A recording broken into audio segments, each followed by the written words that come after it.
तो हेलो बच्चों, कैसे हो आप सब। केमिकल काइनेटिक्स की पार्ट 4 वीडियो में आपका सबका स्वागत है। इसके वीडियो देखने से पहले आपको पार्ट 3 वीडियो जरूर देखें एक बार। उसी से रिलेटेड आज हम न्यूमेरिकल्स करने वाले हैं, ठीक है जी। जो भी पार्ट 3 का जो इम्पोर्टेंट पॉइंट्स हमने करे थे डिस्कस, ऑर्डर वगैरह, मोलिकुलरिटी, रेट ऑफ रिएक्शन, आज हम उसके न्यूमेरिकल्स करेंगे इस वीडियो में, ठीक है।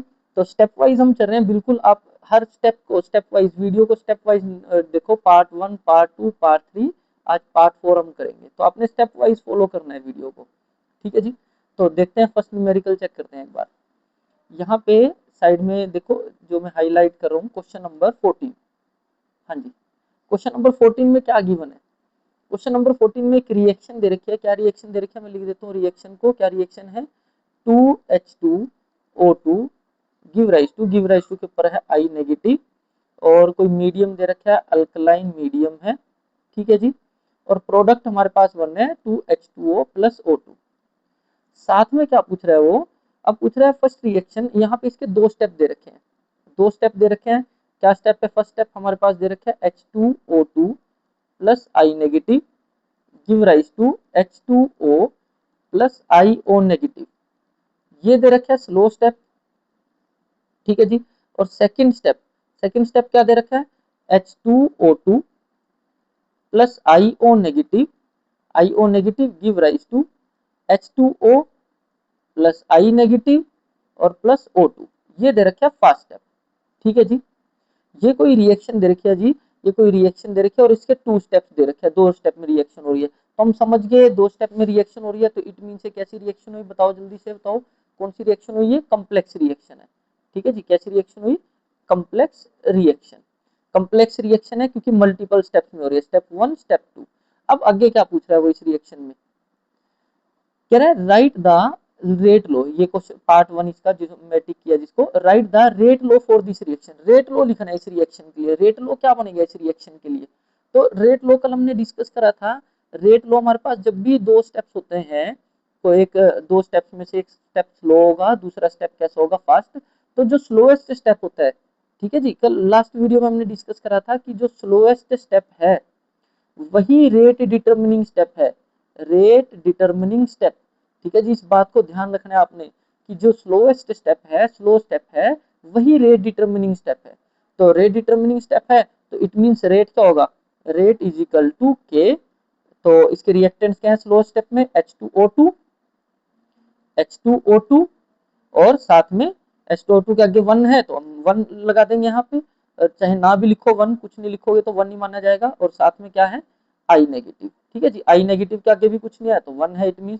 तो ये हमने लिख दिया रेट लो, ठीक है जी। स्लो स्टेप के लिए लिखेंगे हमेशा ये चीज, ठीक है जी। ये बात आ गई समझ में। और एक चीज जब भी आप लिखो, एक बात का ध्यान हमेशा रखना, जब आप ये स्लो स्टेप के लिए रखोगे ना, तो देखो इसमें रिएक्टेंट कौन कौन से हैं, H2O2 और आई नेगेटिव। तो इसको ना एक बार मेन रिएक्शन में जाके जरूर देखना है। मेन रिएक्शन में रिएक्टेंट्स देखना कौन कौन से, H2O2 है और साथ में क्या है, आई नेगेटिव। तो इट मीन्स ये सही है। कई बार क्या हो जाता है बेटा, लास्ट वीडियो में हमने देखा था इंटरमीडिएट आ जाता है यहाँ पे, तो हमें इंटरमीडिएट की वैल्यू रखनी पड़ती है फास्ट स्टेप में से डिटरमाइन करके, ठीक है। ये लास्ट वीडियो में सिखा रखा है जो मैं बात अभी बोल रहा हूँ। तो आप अगर कोई डाउट लग रहा है तो लास्ट वीडियो को एक बार ओपन करके जरूर देखना, ठीक है। तो रेट लो जो हम लिखेंगे बेटा, वो कौन से स्टेप के लिए लिखेंगे, स्लो स्टेप के लिखेंगे, ठीक है जी। तो स्लो स्टेप ये था, इसके लिए हमने रेट लो लिख लिया। और एक बार ध्यान जरूर रखना है कि जो हमारी मेन रिएक्शन दे रखी थी, क्या रिएक्टेंट वही है, H2O2 है मेन रिएक्शन में, यहाँ भी H2O2 आ रहा है, ठीक है जी।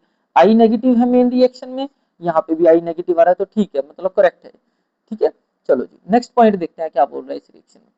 नेक्स्ट पॉइंट कहता है ओवरऑल ऑर्डर। जो हो गया first point. Second point, overall order क्या बना रिएक्शन का। तो रिएक्शन का ओवरऑल ऑर्डर क्या बन गया, यहाँ पे 1 है, ये भी 1 है, तो ऑर्डर की वैल्यू क्या आ गई, ऑर्डर की वैल्यू आ गई 1 + 1 इज इक्वल टू 2, ठीक है जी। ये ऑर्डर हो गया हमारे पास 2। थर्ड स्टेप में क्या पूछ रहा है भाई, वो थर्ड स्टेप में, ये देखो थर्ड स्टेप यहाँ पे जहां मैंने टिक करा है, out of the 1 and 2 which one is the rate determining step. अब ये तो बताने की जरूरत ही नहीं रही है, तो हमने सबसे पहले बात में डिस्कस किया था कि स्टेप 1 और 2 में से कौन सा रेट डिटरमिनिंग स्टेप है।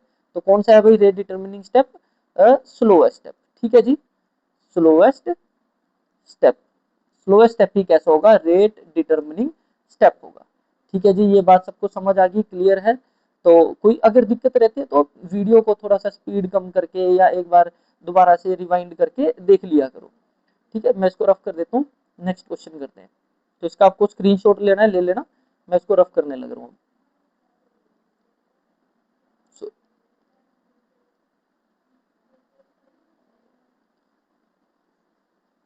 एक मिनट,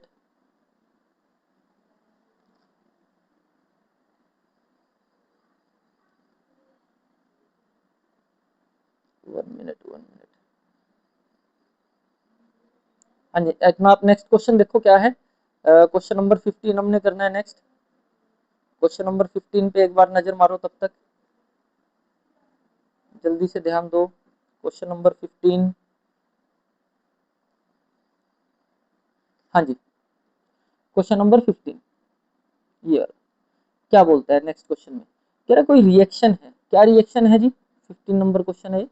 कोई रिएक्शन है 2NH3 give rise to Pt, ठीक है, प्लेटिनम कोई कैटलिस्ट दे रखे हैं यहाँ पे, N2 और 3H2, ये रिएक्शन दे रखी है, और साथ में दे रखा है बेटा रेट इज इक्वल टू के, रेट इज इक्वल टू के, ठीक है जी, रेट इज इक्वल टू के। अब आगे क्या पूछ रहा है वो, इसका फर्स्ट स्टेप क्या पूछ रहा है। फर्स्ट स्टेप कह रहा है, देखो फर्स्ट स्टेप में बोल रहे हैं right the order and molecularity of this reaction, right the order and molecularity, तो इस रिएक्शन का ऑर्डर और मोलिकुलरिटी क्या बनेगा। तो आपने ना इस पॉइंट से, ये जो हमें दिया है ना रेट इज इक्वल टू के, यहाँ से आपने आइडिया लेना है। देखो अगर रेट को मैं लिखता इस रिएक्शन के लिए, रेट रेट क्या होता, रेट की वैल्यू होती के NH3, आगे 2 है वो एज इट इज तो हम लिखते नहीं, NH3 यहाँ पे क्या लिखते हैं हम, अल्फा, यही लिखते हैं ना, NH3 की पावर अल्फा, क्योंकि जो ये अल्फा है क्या है, एक्सपेरिमेंटल डिटरमाइंड वैल्यूज है, एक्सपेरिमेंटल डिटरमाइंड वैल्यूज है। अब यहाँ पे इस इक्वेशन को कंपेयर करो इसके साथ, ये हमें दे रखा है और ये हमें प्रोवाइड है, ठीक है, ये हमने कैलकुलेट करी है, तो R इज इक्वल टू के, तो R इज इक्वल टू के कब आएगा इसमें, इस रिएक्शन को, ये जो रिएक्शन है, ये हमने जो रेट लॉ का एक्सप्रेशन करा है, ये इस तरह का कब बनेगा, ऐसा कब बनेगा, ये तब बनेगा जब NH3 की वैल्यू, NH3 के ऊपर जो अल्फा है उसकी वैल्यू क्या होगी भाई, 0 होगी, तभी हमारे पास रेट इज इक्वल टू क्या आएगा, के आएगा, ठीक है जी। तो यहाँ से हमने देख लिया कि ऊपर 0 आया, तो मतलब ऑर्डर की वैल्यू क्या आ गई बेटा, यहाँ पे ऑर्डर की वैल्यू आ गई 0, तो इट मीन कैसी ऑर्डर रिएक्शन है, 0 ऑर्डर रिएक्शन है, ठीक है जी। ये चीज समझ जानी है ना आपने, उसने दे रखे रेट इज इक्वल टू के, रेट इज इक्वल टू के, मतलब कोई आगे रिएक्टेंट नहीं है, कोई रिएक्टेंट नहीं दे रखा, तो मतलब कोई रिएक्टेंट अगर होगा तो उसके ऊपर पावर क्या आएगी, 0 आएगी, ठीक है, 0 आएगी तो वो 1 बन जाएगा, तो भी तो रेट इज इक्वल टू क्या आएगा, क्या आएगा, ठीक है जी, बात समझ गए आप। एक बार दोबारा ध्यान दो, रेट इज इक्वल टू के दे रखा था, ठीक है जी, रेट इज इक्वल टू के, और इस रिएक्शन का अगर मैं लिखूं तो क्या बनेगा, रेट इज इक्वल टू के NH3 की पावर अल्फा, ठीक है जी। अब ये इसके इक्वल, ये जो इक्वेशन हमने लिखी है, एक्सप्रेशन हमने जो लिखा है, ये ऐसा कब आएगा, जब अल्फा की वैल्यू क्या होगी भाई, 0, अल्फा की वैल्यू क्या होगी, 0, तो इट मीन यहाँ से ऑर्डर क्या आ गया भाई, हमारे पास ऑर्डर क्या आ गया, 0 ऑर्डर रिएक्शन आ गई, ठीक है जी, ऑर्डर क्या आ गया, 0।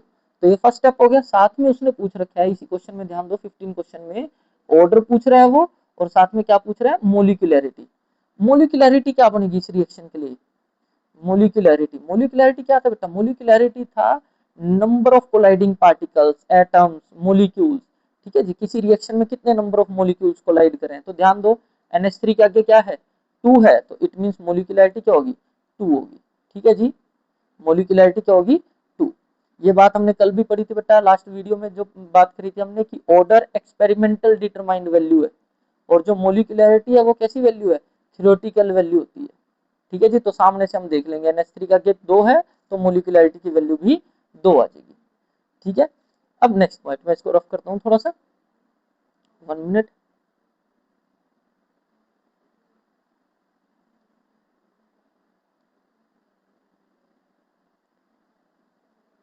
एक मिनट, हाँ जी, नेक्स्ट पॉइंट पढ़ो तब तक आप, देखो क्या दे रखा है नेक्स्ट पॉइंट में, अगले पॉइंट में क्या दे रखा है, राइट द यूनिट ऑफ के यूनिट क्या है। तो अभी हमारे पास ऑर्डर क्या आया था बेटा, ऑर्डर क्या आया था, 0, मतलब ये रिएक्शन कैसे आई थी, 0 ऑर्डर रिएक्शन आई थी, तो जीरो ऑर्डर के लिए जो के यूनिट थे लास्ट वीडियो में हमने डिस्कस करा था, क्या थे भाई, मोल, लीटर इनवर्स और सेकंड इनवर्स, ये जीरो ऑर्डर के लिए थे, आप सबको याद होंगे। और फर्स्ट ऑर्डर के लिए क्या थे, यहाँ एक बार लिख देता हूँ मैं, फर्स्ट ऑर्डर के लिए के यूनिट्स क्या थे, सेकंड इनवर्स या मिनट इनवर्स या आर इनवर्स, जिसमें भी टाइम गिवन हो, ठीक है। तो ये बात ध्यान रखनी है आपने। चलो जी नेक्स्ट क्वेश्चन देखते हैं एक बार। क्वेश्चन नंबर 17, क्वेश्चन नंबर 17, एक मिनट।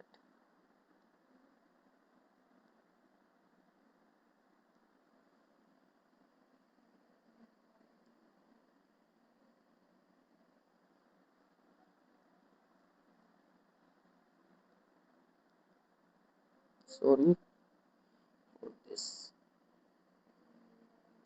इसको इरेज कर देता हूँ, थोड़ा सा टाइम जरूर लगेगा, क्योंकि अगर मैंने स्क्रॉल कर दिया तो क्वेश्चन नहीं आपको दिखेगा, ठीक है जी, इसलिए थोड़ा सा यहाँ पे टाइम लगाना पड़ रहा है। बेटा ये क्वेश्चन लास्ट टॉपिक से रिलेटेड ही चल रहे हैं, अगर किसी को थोड़ा सा भी डाउट लग रहा है तो एक बार लास्ट वीडियो जरूर देखें, ठीक है जी, पार्ट 3 की वीडियो, ये सारे पार्ट 3 से रिलेटेड क्वेश्चन है और इंपॉर्टेंट है, प्रीवियस ईयर क्वेश्चन से बेटा, ठीक है जी, ऐसा नहीं है कि कोई भी क्वेश्चन उठा लिया है। हाँ जी, नेक्स्ट क्वेश्चन पे ध्यान दो, ये है क्वेश्चन नंबर 16, तो सेम है बिल्कुल। हम करते हैं क्वेश्चन नंबर 17, ठीक है जी, 17 क्वेश्चन करते हैं। एक रिएक्शन दे रखी है, क्वेश्चन नंबर 17 है बेटा, तो एक रिएक्शन दे रखी है, A plus B give rise to product, ये रिएक्शन दे रखी है और इसके लिए रेट दे रखा है, रेट इज गिवन, इसके लिए रेट क्या दे रखा है, ये गिवन है बेटा, क्वेश्चन में ही गिवन है, 17 क्वेश्चन साइड में आपने ध्यान से थोड़ा जूम करके देखना। तो ए और बी का स्केयर, ठीक है जी। अभी फर्स्ट स्टेप में क्या पूछ रहा है, वो क्या पूछता है फर्स्ट स्टेप में, वो पूछ रहा है फर्स्ट स्टेप में कि ना, how is the rate of reaction affected if the concentration of B is double, अगर बी की कंसेंट्रेशन को डबल करा जाए तो रेट के ऊपर क्या इफेक्ट पड़ेगा, ठीक है जी। जब भी बेटा ऐसे क्वेश्चन आए ना, तो आपने ना एक चीज जरूर ध्यान रखनी है, रेट इज इक्वल टू के, ए की कंसेंट्रेशन को मान लो एक्स और बी की कंसेंट्रेशन को मान लो ऐसे वाई, अपनी मर्जी से एक्स वाई जेड, तीन भी रिएक्टेंट हो सकते हैं एक्स वाई जेड मान लो, ठीक है जी। तो ए की कंसेंट्रेशन को एक्स मान लिया हमने, बी की कंसेंट्रेशन को वाई। अभी क्या बोल रहा है, अब हमने कुछ नहीं करना, सिंपल जो एग्जामिनर कह रहा है वो करते जाओ। क्यों क्या कह रहा है, if the concentration of B is double, B की कंसेंट्रेशन को डबल कर दो तो रेट के ऊपर क्या इफेक्ट पड़ेगा, बी को डबल कर दो, बी किसको मान रखा है बेटा हमने, वाई को, तो वाई को डबल कर दो, मतलब वाई का क्या ले लो, 2y, और ऊपर पावर तो स्क्वायर रही गई, ठीक है जी। तो r is equal to k x four y square, तो r is equal to, four आगे ले आओ, फोर के एक्स वाई स्क्वायर, ठीक है जी, के एक्स वाई स्क्वायर, के एक्स वाई स्क्वायर उसका कितना गुना आ गया, के एक्स वाई स्क्वायर का 4 टाइम्स, तो रेट हमारे पास, रेट कितना हो गया, rate becomes, rate become 4 time, ठीक है जी, 4 गुना बढ़ जाएगा रेट ऑफ रिएक्शन। तो ये बात आगे समझ में आपको, ठीक है। कई बार ऐसे भी दे देते हैं, अपनी मर्जी से मान ले, अब एग्जामिनर ऐसा भी कह सकता था कि दोनों की कंसेंट्रेशन को डबल कर दो, हमारे पास क्या है, आर इज इक्वल टू के, ये मान रखे है ना हमने, एक्स वाई स्क्वायर, ए की कंसेंट्रेशन को एक्स मान रखा है, बी की कंसेंट्रेशन को वाई, ठीक है जी, ऊपर पावर है वो पावर एज इट इज रखनी है। एग्जामिनर ऐसा भी बोल सकता था कि दोनों की कंसेंट्रेशन को डबल कर दो, तो रेट में कितना चेंज आएगा, कैसे इफेक्ट होगा रेट, तो डबल करने में कुछ नहीं जाता, एक्स की जगह 2x पुट कर दो, वाई की जगह क्या पुट कर दो, 2y का स्क्वायर, तो देखो क्या बना, के 4x, सॉरी 2x, और यहाँ पे 4y स्क्वायर, नंबर को आगे ले आओ, जो जो नंबर आए हमारे पास एक्स्ट्रा, 4 टू जा 8, 8 आगे आ गया, और के एक्स वाई स्क्वायर, तो रेट ऑफ रिएक्शन कितने टाइम्स हो गया भाई, 8 टाइम्स, ठीक है जी। तो इस तरह से आप सिंपल से, बहुत सिंपल क्वेश्चन है और इंपॉर्टेंट क्वेश्चन है, बोर्ड के पॉइंट ऑफ व्यू से इंपॉर्टेंट क्वेश्चन है, ठीक है जी, बोर्ड में पूछे जाते हैं इस तरह के क्वेश्चन। अब आप नेक्स्ट पार्ट इसका देखो एक बार, नेक्स्ट पार्ट क्या दे रखा है आपको, इसको मैं रफ कर देता हूँ इतना,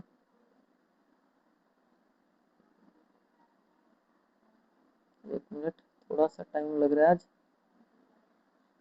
क्योंकि स्पेस की कमी है।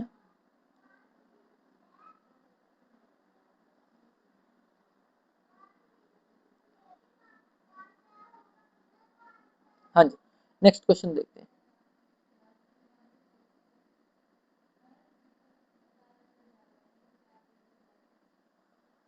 क्वेश्चन नंबर, अगला क्वेश्चन है क्वेश्चन नंबर 20, ठीक है जी, ये क्वेश्चन नंबर है 20। क्या बोलता है क्वेश्चन नंबर 20? एक मिनट बेटा, ये थोड़ी सी आज अभी चलने लगी है, अब सही है। ठीक है, क्वेश्चन नंबर 20 पे ध्यान दो बेटा। क्वेश्चन नंबर 20 कह रहा है एक reaction is a second order with respect to reactant. एक रिएक्शन दे रखे बेटा, कह रहा सेकंड ऑर्डर है रिएक्टेंट के रिस्पेक्ट में। तो मैं कोई रिएक्शन मान लेता हूँ ऐसे अपनी मर्जी से, ए गिव राइज टू प्रोडक्ट। ठीक है जी, कोई दिक्कत नहीं ऐसे मानने में, ए गिव राइज टू प्रोडक्ट। वो कह रहा है कि एक रिएक्शन है और साथ में कह रहा है सेकंड ऑर्डर है। सेकंड ऑर्डर है तो मैं इसको क्या लिख सकता हूँ, आर इज इक्वल टू के ए की पावर अल्फा। ठीक है जी, ऐसे लिख सकते हैं। बट वो खुद कह रहा है ये रिएक्शन कैसी है, सेकंड ऑर्डर है। तो सेकंड ऑर्डर के लिए मतलब अल्फा की वैल्यू क्या पुट करनी पड़ेगी मेरे को, 2 पुट करनी पड़ेगी। अल्फा की वैल्यू 2 पुट कर दी तो ये सेकंड ऑर्डर रिएक्शन बना दी। अब आगे क्या कह रहा है वो, how will the reaction rate be affected if the concentration of reactant, double करो और एक बार क्या करो, हाफ करो। मतलब रिएक्टेंट की कंसेंट्रेशन को पहले तो तुमने क्या करना है, concentration of reactant, concentration of reactant उसको क्या करना है बेटा आपने, डबल करना है। ठीक है जी, सेकंड पार्ट में हाफ करना है। तो पहले डबल, अभी आपको सिखाया था कि क्या मान लो इसको x मान लो, a की कंसेंट्रेशन को x मान लो, x स्क्वायर। तो डबल करो पहले तो रिएक्टेंट की कंसेंट्रेशन, x है तो क्या कर दो उसको डबल के लिए, 2x का स्क्वायर हो गया। ठीक है जी, तो r इज इक्वल टू के और 4x स्क्वायर। तो r इज इक्वल टू 4 को आगे ले आओ, 4 के एक्स स्क्वायर। मतलब रेट ऑफ रिएक्शन कितने टाइम्स हो गया, rate of reaction becomes 4 times. Rate becomes, last में लाइन जरूर लिख देनी है, रेट बिकम्स 4 टाइम्स, 4 गुना हो जाएगा रेट ऑफ रिएक्शन। ठीक है जी, नेक्स्ट पार्ट में क्या बोल रहा है वो, नेक्स्ट पार्ट में ध्यान दो, देखो क्या कह रहा है वो करने के लिए। अब हाफ कर दो कंसेंट्रेशन को, क्या करो रिएक्टेंट की कंसेंट्रेशन को हाफ। सेकंड पार्ट में कह रहा है कंसेंट्रेशन बिकम हाफ, रिएक्टेंट की कंसेंट्रेशन। ठीक है जी, हाफ हो जाएगी, तब क्या रेट के ऊपर इफेक्ट पड़ेगा। तो आर इजिकल टू, ये देखो हमने के ए स्केयर मान रखे ना, और ए को हमने क्या मान लिया था, एक्स मान लिया था। पहले तो ऐसे ही लिख लो, are is equal to k x square. अब हाफ करना है तो हाफ करने में कुछ भी नहीं है, केमिस्ट्री तो यहाँ बची नहीं, मैथ्स का काम चल रहा है। एक्स को हाफ कर दो, हाफ कैसे करोगे, एक्स बाई टू पुट कर दो एक्स स्केयर, और आर इजिकल टू यहाँ पे के एक्स स्केयर, और 1/2 का जब स्केयर करोगे 1/4, वो आगे आ जाएगा 1/4 और के एक्स स्केयर। तो रेट ऑफ रिएक्शन आगे क्या आ गया नंबर 1/4। तो रेट ऑफ रिएक्शन कितना हो जाएगा, rate of reaction becomes 4 times. ठीक है जी, rate of reaction becomes 4 times. तो ये कुछ न्यूमेरिकल्स थे जो पिछले पार्ट से रिलेटेड थे। ठीक है, आई होप आप सबको समझ आ गए होंगे। अगर फिर भी कोई डाउट है तो एक बार रीकैप कर लेना, इसको वीडियो को रिवाइंड कर लेना, कमेंट बॉक्स में डाल दिया करो आपको और किस चैप्टर से रिलेटेड वीडियो चाहिए। क्योंकि अभी तो हम केमिकल काइनेटिक्स लेके चल रहे हैं, उसके बाद देखते हैं कौन से चैप्टर स्टार्ट कराएंगे। तो वीडियो को लाइक और चैनल को सब्सक्राइब जरूर कर दिया करो सभी। ठीक है जी, थैंक यू।